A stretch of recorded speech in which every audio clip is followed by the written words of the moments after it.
graça e a paz do Senhor Jesus Cristo. Nós estamos nesse mês de fevereiro falando sobre a graça, degustando o sabor desta palavra maravilhosa, a graça de Deus. Olha o que o apóstolo Paulo diz em Atos no capítulo 13, versículo 43. Ele diz assim: "E despedida a sinagoga, muitos dos judeus e dos prosélitos religiosos seguiram Paulo e Barnabé, os quais, falando-lhes, os exortavam a que permanecessem na graça de Deus." O apóstolo Paulo está trazendo a mensagem do Evangelho para aqueles que estavam ali na sinagoga, os judeus, tanto judeus quanto gentios, aprendendo a palavra de Deus e aprendendo a novidade do Evangelho, que é o Cristo revelado, o Cristo da graça, o Cristo que traz a graça maravilhosa, tão grande salvação sobre o madeiro, sobre a cruz do Calvário, conquistando por cada um de nós e nos oferecendo esta graça maravilhosa. O apóstolo Paulo, disseminando o Evangelho, propagador do Evangelho aos gentios, mas também ele falava aos judeus, e ali ele está trazendo exatamente esta orientação, porque ele houvera falado sobre tudo aquilo que Cristo Jesus fez e realizou, e agora ele precisa entonar, enfatizar na mente dos judeus, porque eles viviam no tempo da lei, eles viviam toda a Torá, toda a lei, e presos a isso precisavam viver a liberdade do Evangelho, a graça de Deus. Então, ao aprenderem sobre a graça, esta orientação, ela cai forte e necessário para a vida deles. Olha, vivam esta graça, permaneçam. Eles eram exortados por Paulo a isso, a permanência na graça. E isso para as nossas vidas é muito importante, porque quantas vezes nós estamos vivendo esta graça, mas travestidos, sabe, de muitas leis, fazendo muitas coisas que somente foi dado ao antigo concerto, aos judeus a viverem, aos judeus que não se renderam à graça de Cristo, que vivem debaixo da lei de Moisés, e hoje eles vivem sobre este princípio lá. Mas existem muitos judeus, como estes, que se renderam ao Evangelho através de Paulo. Eles se renderam ao Evangelho de Cristo Jesus, tendo o cristianismo como seu pilar, a graça revelada de Deus, que é o próprio Jesus Cristo. Mas muitas vezes estamos nos cercando não de leis do Antigo Testamento, da Torá, mas nós estamos formando, às vezes, muitas leis para nós, leis chamadas leis de cerca. Os judeus faziam isso, eram 600 e tantos mandamentos que eles formaram, leis de cerca que eles formaram, e que ia além dos 10 mandamentos, e além da lei, porque faziam um cuidado extremoso. E para eles, no momento, era, sim, necessário, mas nunca conseguiram cumprir, e ninguém consegue cumprir, e até hoje eles não conseguem cumprir a lei, porque nem o templo existe para que eles possam cumprir os seus sacrifícios. Então, precisamos entender que na graça, Jesus faz este sacrifício por nós, e agora o sacrifício que nós venhamos fazer não é sacrifício de sangue, não é sacrifício para a salvação, mas são sacrifícios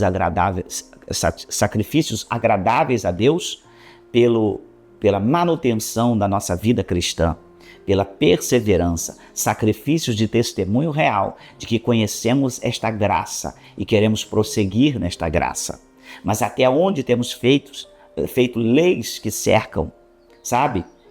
Regras que muitas vezes estão nos sufocando e não nos fazendo viver a graça real, a graça do Senhor Jesus.